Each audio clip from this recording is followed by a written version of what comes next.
ഷഹനാസിനെതിരെ ജാമ്യമില്ലാ warrant. Shri VR സുധീഷിന്റെ പരാതിയിലാണ് ഈ ജാമ്യമില്ലാ വാറണ്ട് ഉണ്ടായത്. VR സുധീഷ് മുതൽ രാഹുൽ മാങ്കൂട്ടത്തിൽ വരെ ഒരുപാട് പേരെ കടന്നാക്രമിച്ചിട്ടുള്ള ഒരു വ്യക്തിയാണ് ഷഹനാസ്. അപ്പൊ ഷഹനാസിന്റെ ജാമ്യമില്ലാ വാറന്റിന്റെ വാർത്തയാണ് നമ്മളൊന്ന് നോക്കുന്നത്. ഒന്ന് രണ്ട് പ്രമുഖ മാധ്യമങ്ങളിലടക്കം ആ വാർത്തകൾ വളരെ പ്രാധാന്യത്തോടു കൂടി തന്നെ കൊടുത്തിട്ടുണ്ട്. നമുക്ക് എന്തായാലും ആ വാർത്ത ഒന്ന് കാണാം. പ്രസാധകയും എഴുത്തുകാരിയുമായ MA ഷഹനാസിന് ജാമ്യമില്ലാ വാറണ്ട്. എഴുത്തുകാരൻ VR സുധീഷ് നൽകിയ അപകീർത്തി കേസിലാണ് വാറണ്ട്. ഷഹനാസിനെ അറസ്റ്റ് ചെയ്യാത്ത CIക്ക് കോഴിക്കോട് ജുഡീഷ്യൽ ഫസ്റ്റ് ക്ലാസ് കോടതി മെമ്മോ അയച്ചു. അജി കുഞ്ഞുമോനുണ്ട് വിവരങ്ങളുമായി. ഈ നാട്ടിൽ അങ്ങനെയാണ്, സ്ത്രീകൾ കാര്യം അപകീർത്തിപ്പെടുത്താം, പോലീസുകാരെ വരെ അറസ്റ്റ് ചെയ്യൂല, പോലീസുകാർക്ക് മെമ്മോ അയച്ചാലേ അവർ റിയാക്ട്. അജി, എന്താണ് ഈ കേസിന്റെ ഒരു പശ്ചാത്തലം? ഇക്കാര്യത്തിൽ ഷഹനാസിന്റെയും CIയുടെയും ഒക്കെ വിശദീകരണം എന്താണ്? 2023 ഗോകുൽ ഈ കേസിനാസ്പദമായ സംഭവം നടക്കുന്നത്. കോഴിക്കോട് 1ാം ക്ലാസ് ജുഡീഷ്യൽ മജിസ്ട്രേറ്റ് കോടതിയാണ് ഇത്തരത്തിൽ വാറന്റ് പുറപ്പെടുവിച്ചിരിക്കുന്നത്. അതിൽ പ്രധാനമായും എടുത്തു പറയേണ്ടത് ഡിസംബർ 26, 2025 ഷഹനാസ് കോടതിയിൽ ഹാജരാകാത്തതിനെ തുടർന്ന് ജാമ്യമില്ലാ അറസ്റ്റ് വാറന്റ് പുറപ്പെടുവിക്കുന്നത്.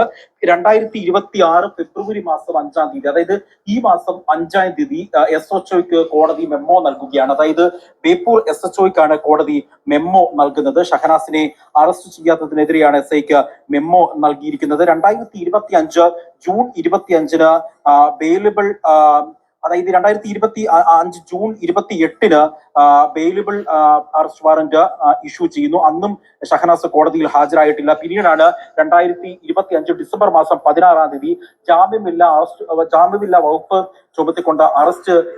കോടതി നടപടികളെയും കോടതി നിലപാടുകളെ പോലും ബഹുമാനിക്കുന്നില്ല. ഈ പല തീവ്ര ഫെമിനിസ്റ്റുകളുടെയും പ്രശ്നം അതാ, കോടതിയുടെ ഒരു പ്രോസസ്സിനെ പോലും ഒരു ബഹുമാനിക്കുന്നില്ല. വാറന്റ് പുറപ്പെടുവിച്ചിരിക്കുന്നത്. ഈ കേസുമായി ബന്ധപ്പെട്ട പ്രധാനമായും എടുത്തു പറയേണ്ടത് പ്രശസ്ത എഴുത്തുകാരനും സാഹിത്യകാരനുമായ VR സുധീഷ് നൽകിയ അപകീർത്തി കേസിലാണ് അറസ്റ്റ് വാറന്റ് ഉള്ളത് എന്നുള്ളതാണ്.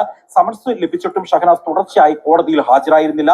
ഷഹനാസിനെ അറസ്റ്റ് ചെയ്യാത്തതിനെതിരെ വലിയ തരത്തിലുള്ള വിമർശനങ്ങളൊക്കെ ഉണ്ടായിരുന്നു. പ്രത്യേകിച്ച് ഷഹനാസ് പോലീസിന്റെ കൺമുന്നിൽ തന്നെ ഉണ്ട്, എന്നിട്ട് പോലും ഇത്തരത്തിൽ ഒരു നടപടിയും എടുക്കുന്നില്ല. സാമൂഹ്യ മാധ്യമങ്ങളിലടക്കം പ്രത്യേകിച്ച് സാംസ്കാരിക മേഖലകളിലൊക്കെ സജീവമായിട്ട് ഷഹനാസ് പങ്കെടുക്കുന്ന ഒരാളാണ്. എന്നിട്ട് എന്തുകൊണ്ടാണ് ഷഹനാസിനെ അറസ്റ്റ് ചെയ്യാത്തത് എന്ന തരത്തിലുള്ള വിമർശനങ്ങളൊക്കെ ഉണ്ടായിരുന്നു. കോഴിക്കോട് ജുഡീഷ്യൽ ഫസ്റ്റ് ക്ലാസ് ഒന്നാം കോടതിയുടെയാണ് ഇപ്പോൾ വാറന്റ് പുറപ്പെടുവിച്ചത്. ഇതുമായി ബന്ധപ്പെട്ട് ഷഹനാസിനെ അറസ്റ്റ് ചെയ്യാത്ത ബേപ്പൂർ SHOയ്ക്കെതിരെ കോടതിയിൽ നിന്ന് വലിയ തരത്തിലുള്ള വിമർശനങ്ങളൊക്കെ കേട്ടിരുന്നു. ഏതായാലും ഈ കേസുമായി ബന്ധപ്പെട്ട് മുന്നോട്ട് പോകാൻ തന്നെയാണ് എഴുത്തുകാരനും സാഹിത്യകാരനുമായ VR സുധീഷും നീക്കം നടത്തുന്നത്. ഇതുമായി ബന്ധപ്പെട്ടുള്ള ശ്രീ VR സുധീഷ് അടക്കമുള്ളവർക്ക് വലിയൊരു പ്രണാമം. കാര്യം എന്താ അറിയാമോ, ആണിനെ എങ്ങനെ ചവിട്ടി തേച്ചാലും കുഴപ്പമില്ല എന്ന് വിചാരിക്കുന്ന പല ആൾക്കാരും ഉണ്ട്. ആണാണ്, ഒരുപാട് അപമാനം കേൾക്കേണ്ടവനാണ്, ആണിനെ ഏത് രീതിയിലും ചീത്ത വിളിക്കാം. രാഹുൽ മാങ്കൂട്ടത്തിലെയും ശ്രീ VR സുധീഷിനെ അടക്കം ഇവർക്കൊക്കെ തമ്മിൽ ആശയപരമായും ഒക്കെ ഒരുപാട് വ്യത്യാസം ഉണ്ടാവും. പക്ഷേ പുരുഷനെ കരിവാരി തേച്ചാൽ ഒരു പ്രശ്നവും ഇല്ല എന്ന് ചിന്തിക്കുന്ന ഒരുപാട് പേരുണ്ട്. ഷഹനാസ് അവർക്ക് നല്ലൊരു പാഠമാകട്ടെ. ഷഹനാസ് ആ പ്രോസസ്സിലൂടെ പോകണം. ഷഹനാസിന് ജീവിതകാലം മുഴുവൻ അറസ്റ്റ് ചെയ്ത് ജയിലിൽ കിടക്കണമെന്നൊന്നുമല്ല പറയണേ. പക്ഷേ ഇനിയും നാളെ ഏതെങ്കിലും പുരുഷനെ കരിവാരി തേച്ച് അധിക്ഷേപിച്ച് അപമാനിച്ച് സംസാരിക്കുമ്പോൾ ഈ ഫെമിനിസ്റ്റുകൾക്ക് ഒരു ബോധ്യം വേണം, അവർക്കെതിരെയും ആക്ഷൻ ഉണ്ടാകുമെന്ന്. അതുകൊണ്ട് ശ്രീ VR സുധീഷിന് ഒരു സല്യൂട്ട്. ശ്രീ രാഹുൽ മാങ്കൂട്ടത്തിലും ഷഹനാസിനെതിരെ അങ്ങനെ വക്കീൽ നോട്ടീസും മറ്റും അയച്ചിട്ടുണ്ട്. ആ നിയമത്തിന്റെ പ്രോസസ്സിലൂടെ കടന്നുപോയാൽ മാത്രമേ ഈ തീവ്ര ഫെമിനിസ്റ്റുകൾക്ക് പുരുഷനെ അധിക്ഷേപിച്ച് കയ്യടി നേടാം എന്നുള്ള മനോഭാവം മാറുകയുള്ളൂ.